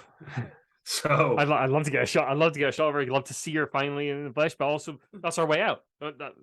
That's where we came in. Let's go back the same way. Hope that it takes us home. The right time, at least. This is going to be, well, that's for next episode, perhaps. Yeah. This is going to be the battle then, to sort of sew up the adventure. So we've got 3 stages to remind you people and to let people at home know if they don't already. What happens first is there's a kind of preparation, setting the scene, scouting out kind of phase where you work out what's going on and try and gain an advantage. So as you cast off, you can see that there is indeed some kind of underwater temple. Perhaps it was on land at one point, but whatever this place is, the sea level's risen and now it's subsumed by the sea. Around, there's like all the kind of different vessels you might imagine from the peoples I've described from all over the world, from all different times, all kinds of things. Triremes might be down there, or junks and all kinds of stuff you can imagine. Even half an aircraft carrier, a modern one, is kind of down there. You don't know what's happened to the other half of it. Certainly wasn't eaten by a giant sea monster, I think you wouldn't have thought. So there's all that going on. And within the temple, you can see that there's some kind of glowing crystal or crystalline structure. If you imagine that kind of like hexagonal cross-section sprouting burst of gemstone. And it's got going through all the different colours of the rainbow, and perhaps ultraviolet and infrared as well, although you can't detect such things. And that's obviously the source of whatever strange is going on around here. So you get to describe whatever you're doing in whatever fashion, and that means you can pick whichever domain area it is that you want to cover. Capability, I think it's called this game. And I'll leave it up to you. I need to create some targeting before you, if you're going to think about that. I think Douglas is going to try and redeem himself a little bit and sort of take charge of the situation, get people into like, medical bays and just get the crew sorted out, ready for travel and what's coming. Will I just be clear on the sort of stakes of this battle and what we're actually fighting against, just because there's so many elements going on? So we're trying to get into this temple where there's this crystal, because hopefully it's going to kind of take us back and be our way home. But is also part of the battle that the French, led by whatever his name is, led by the colonel, are also trying to stop us or get through ahead of us or fight us? Is that also part of this battle? I'm leaving that up. From my perspective, you defeated them for this particular thing. Okay. But if you want to bring them as an element that you have to overcome, I'm happy to leave them as a flexible element. You can bring them. Sounds good. Yeah, sounds fine. Cool. But yes, there will be, after this battle, there's going to be some kind of final challenge to work out what happens to you all. Okay. But ultimately, there's like getting to the space-time crystal and securing it, and then what you actually do with it will be a further element. But for the battle is going to be about getting control of the thing that's going to get you home, basically. Perfect. Thank you. Yes, so I will target number for you. And this is any domain. Do a target number is a 6. So I'm going to go with determination as Jeremy dives down and does some soundings to try and get access to this crystal using what remains of our sort of mining explosives and gear that we've taken out. It's perfectly safe, but he's going to just give it a go, I think. Yeah, I'm also going to use determination. I'm going to use my knowledge of caves and sea trenches, send out some sonar and navigate through the kind of safest possible passage and keep our ship safe and in good shape while we're going. Yeah. Cool. Good. Real happy you can roll your dice. Douglas, what is wrong with you? Just not my session. No. Okay. Douglas suffers again. Yeah. Looks like Jeremy's going to get 3 glory and 6 for Hitesh. Oh, So 18. Oh. And that means I'm going to get an advantage dice to use later. You do get advantage dice for the battle, yeah. Okay, so Douglas, what happens that goes wrong? Maybe it's bad luck. Maybe it's not your incompetence or failure, but what occurs? Douglas is like bruised and battered from early. He's trying to sort of like lead on deck and trying to sort things out, but he's just too badly bashed up. And eventually, our rescuer turns up to take charge of the crew and and with his galwaz in his mouth, completely Daniel's back. Daniel's back. Yeah, Daniel's back to take over and like sort the crew out with his new captain's hat on from his other ship. That's quite gonna like that. His new captain's hat. She's shining in us. Excellent. Okay, so Jeremy next, I think it was. Yeah, so I think I think diving down is successful. I think probably he might lend a tartan diving suit to his father. Before he notices his dad's behind him and he's trying to use the explosives, and he's having some success in penetrating this temple, but obviously his father keeps getting in the way and like not letting him, like going back to the explosive he's planted and adjusting it and like tapping him on the faceplate and saying, no, you're doing it otherwise. So we just get this like silent, lots of bubbles argument going on underwater while everyone else like wonders why it's not working anymore. Very good. And Hitesh.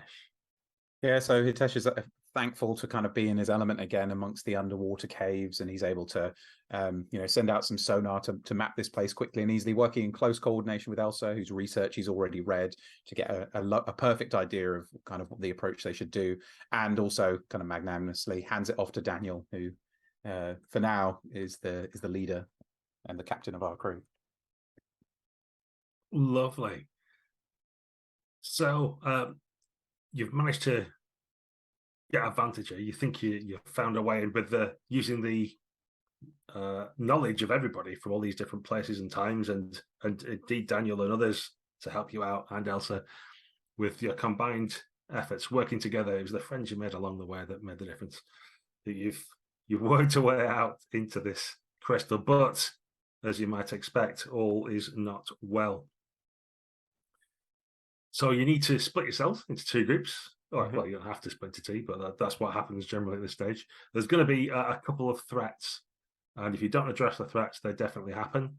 And then some of you may wish to seize, as in, get the advantage for the battleground at the end and choose the domain that you ultimately go with to try and make sure you're not interfered with, and you can actually affect this space-time crystal. So let's have a quick look what we can do with the threats.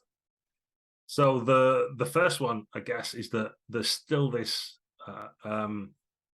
Cretaceous period mosasaur that's swimming around, which may or may not be Nessie. We don't know, but there is indeed a marine reptile from several geological ages ago that's going around, and it's hungry because it is a barren sea, but there are now lots of people bobbing about in shiny tartan, which seems to light up fluorescently in this space-time crystal's glow, almost like little beacons, little gadflies or something in the water for it to eat upon.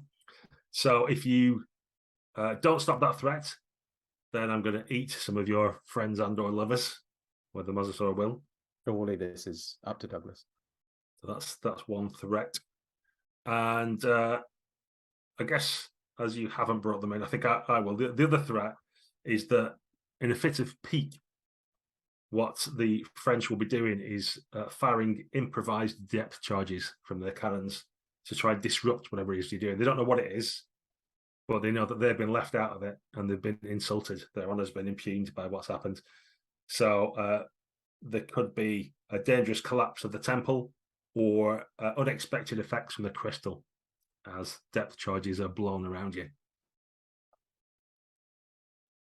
Well, I think, my friends, if you can get the whatever's down there working and get everyone back, I'm most familiar with Nessie. I'll take care of her. I think I'm one way or another to defend from these French bombs. If you're happy seizing, Jeremy. Yeah.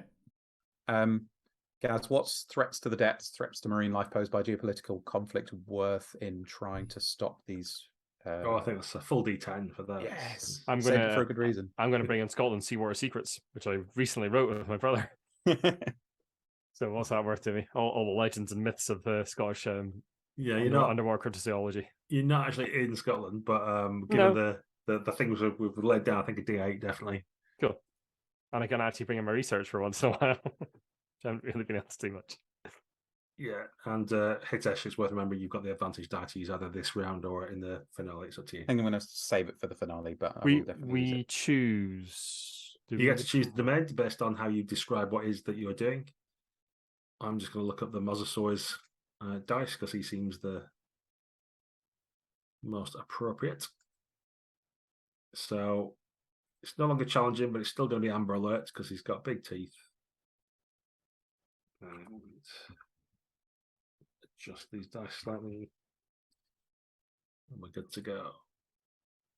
Roll strife. Any domain. Submit. Polygon of 12. Oh, yikes. Right, so I'm going to be using determination to receive bust this temple open. But I think as this is going to be a team effort with my father and Bubbles, I'm going to spend the pressure to bring in warmth.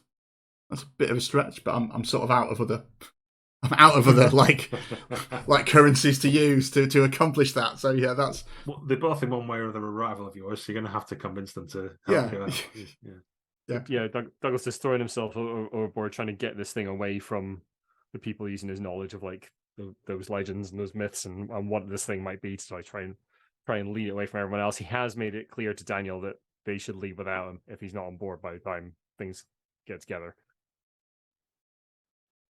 Daniel was going to anyway, wasn't he? Daniel seems remarkably okay about that. If any of you don't come back, that's what we're going to do.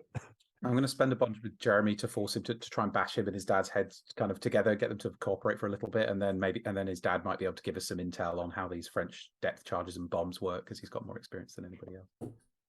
Very good. Oh, and yeah, I'm bringing my D8 from my Scotland Seawater Secrets as well. Oh no.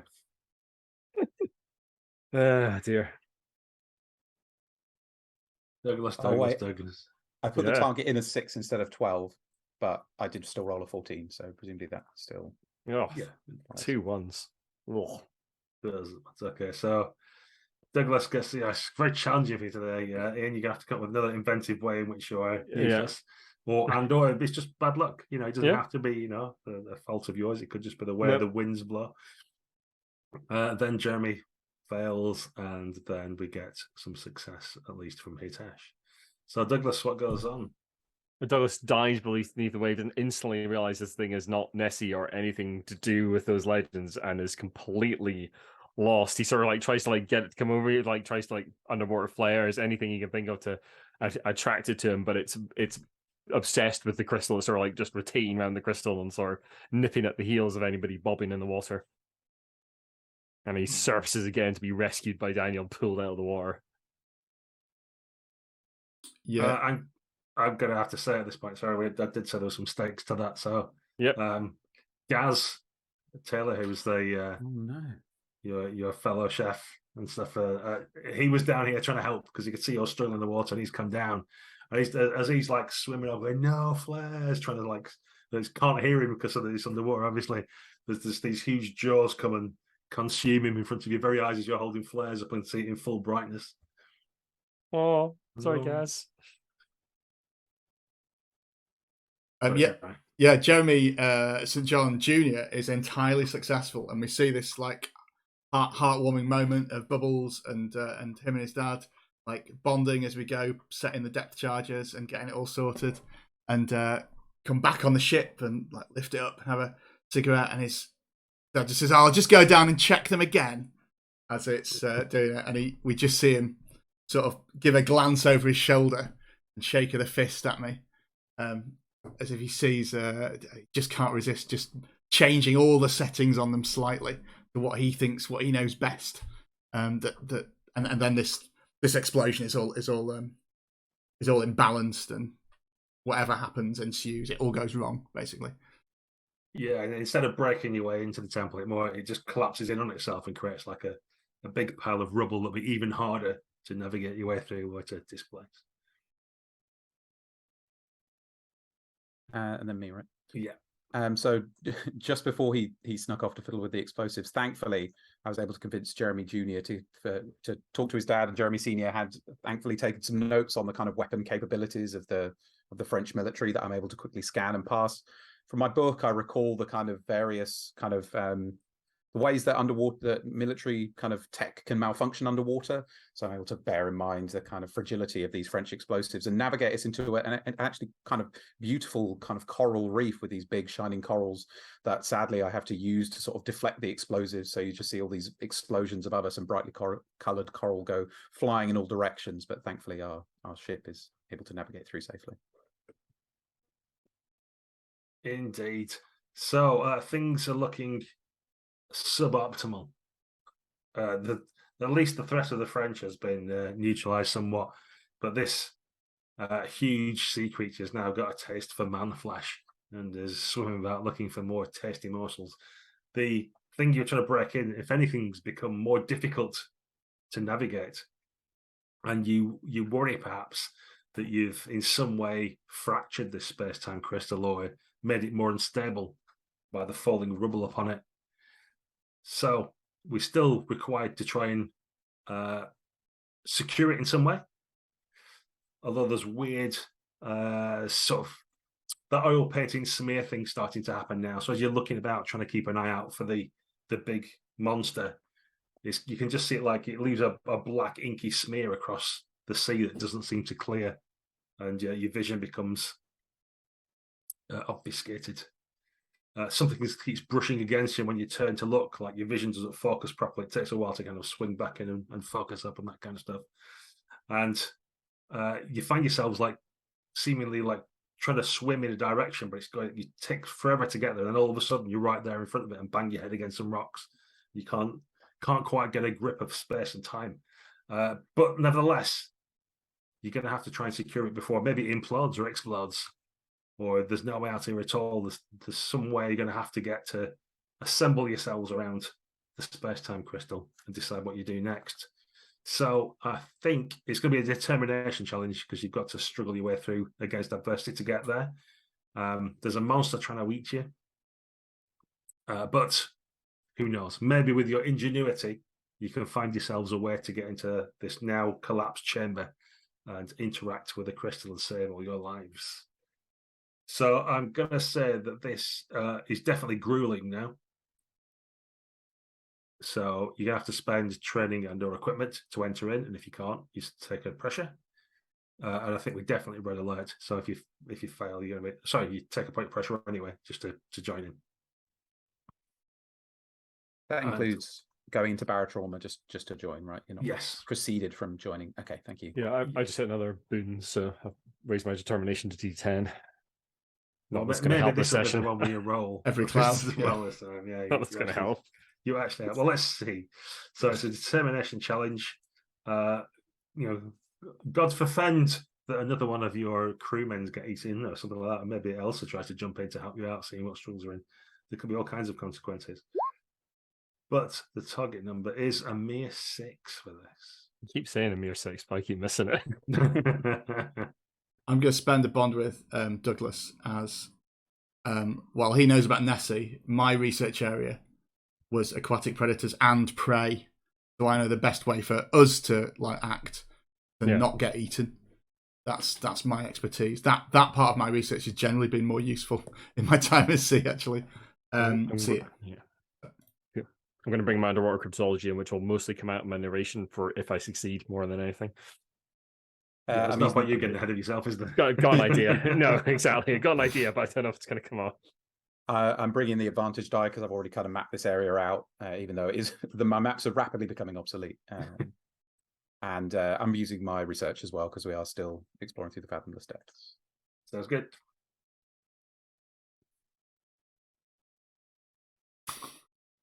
Oh, turgid week around here. Okay, so finally going to fail. Stuffers. Just the one glory for you. It's going to be, although roll big numbers, you only get 3 glory for Douglas and 6 for Hitesh, but at least to succeed. I So, win the Jeremy, win. what's gone wrong? Do I take a barotrauma for that as well because it's for failing? No, because you just took one for entering. Oh, that's just that would have put me on. I think no, right. Yeah, I think the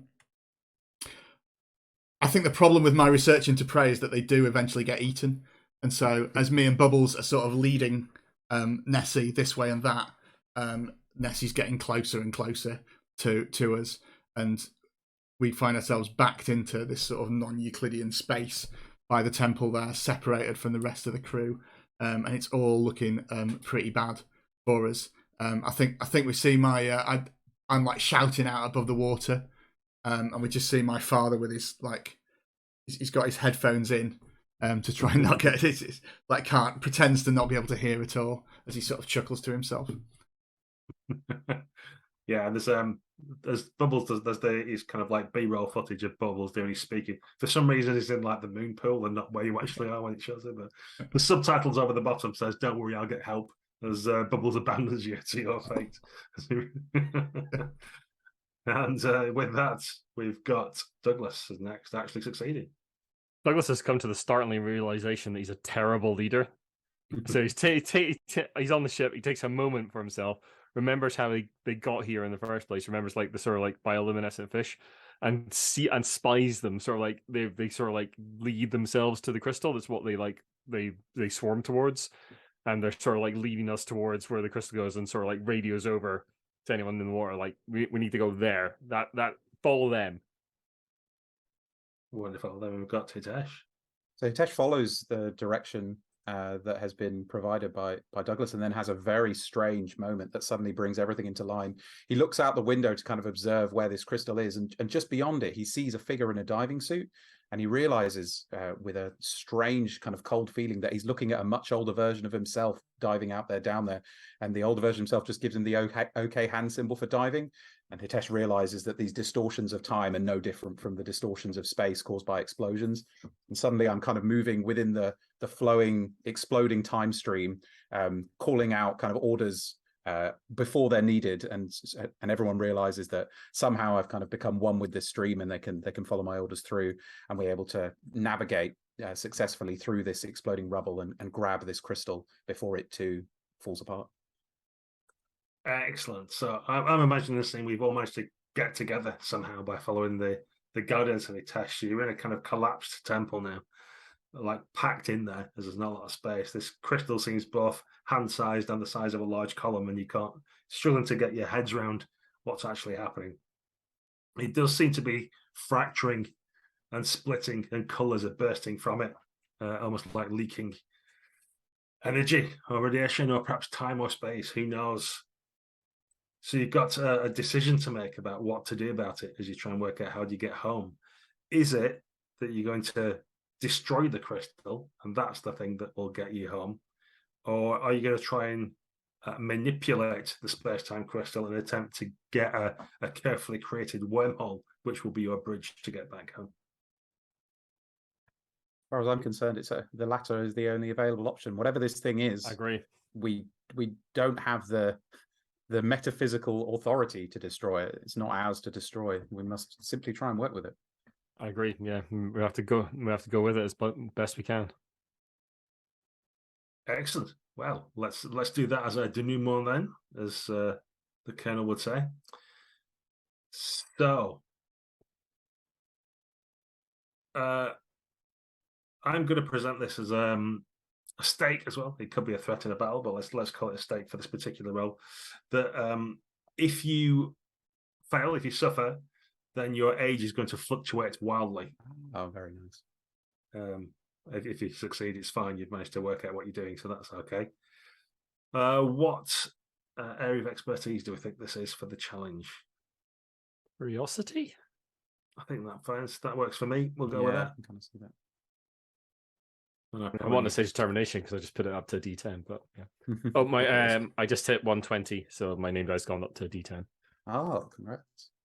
All the errors have been making people. I was only about 10 away from that at the start of the session. I failed so much that I haven't got there. Okay, so the space-time crystal is going to be red and amber alert. which is means that it costs you a pressure to enter, and if you suffer, you'll take another one.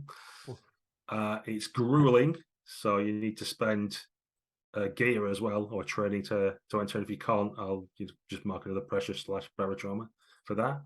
And it's also cold and uncaring and alien, so you can't use warmth in this challenge. It has no effect. So let me roll that challenge for you. I think I've got I might get my last barotrauma boom this session. I've just got one. Yeah. This is one of those situations where Gaz has thought up such a cool consequence for failure that I don't know whether I want to say. Yeah. But in the spirit of the game, I will try my best. Okay, I'll try rolling that again because it doesn't appear to have appeared. Tell you what, I'll type the dice in again. That normally helps in these situations.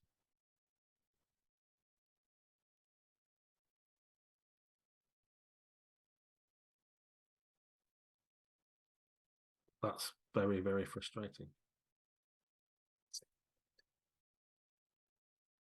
Well, I'm going to overwrite what I've done previously. Ooh, the suspense is killing us all. Yeah. Can't be that many dice, can it? Can it? It's not. It isn't that many dice. I don't know why they're not showing up. If this doesn't work, then there we go. Roll20 does occasionally do that, doesn't it? Just sort of Target number of 12 for you all. It's just been 12 or 6 every time this session. Yeah, you're right. And I failed them all. I assure you I'm rolling different dice every Yeah. time. I think I'm going to spend my bond with Douglas here with a perfect opportunity with his new name die. Yep. I've got any bronze left to spend. I'm just giving it a roll. I have little else left to throw into this thing.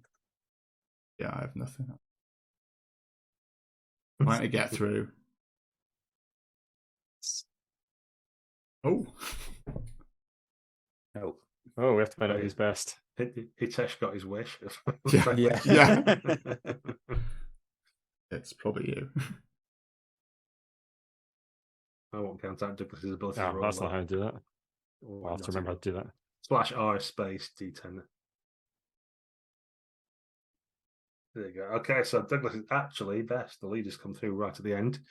So Hitesh can explain to us what goes weird for you. In fact, it's probably help your narration. So do you want to roll 2d10 for me?